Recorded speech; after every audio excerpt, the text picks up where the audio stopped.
Magandang umaga, ngayon po ay araw ng Biyernes, June 21, 2024. Update po muli sa lagay ng panahon. Ayon sa Pag-asa, southwest monsoon o habagat ang nakakaapekto sa southern Luzon, Visayas at Mindanao.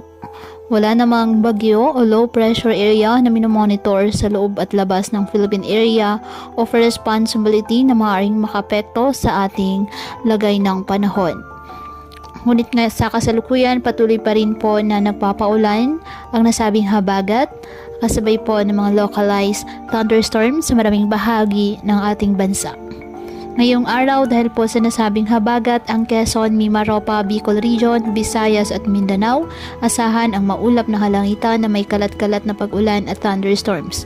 Ang Metro Manila, nalalabing bahagi ng Calabarzon, Zambales at Bataan, bahagyang maulap hanggang sa maulap na kalangitan with isolated rain showers or thunderstorms dahil pa rin po sa habagat. Ang nalalabing bahagi ng Luzon, bahagyang maulap hanggang sa maulap na kalangitan with isolated rain showers or thunderstorms dahil naman po sa mga localized thunderstorms. Kaya patuloy pa rin po natin na pinag-iingat ang ating mga kababayan sa banta po ng mga posibilidad ng pagbaha at pagguho ng lupa, lalo na kapag may malalakas na ulan.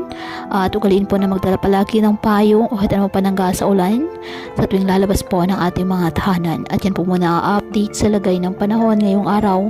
Muli patuloy po tayo na mag-ingat at palaging tandaan, God loves you. Stay safe and God bless.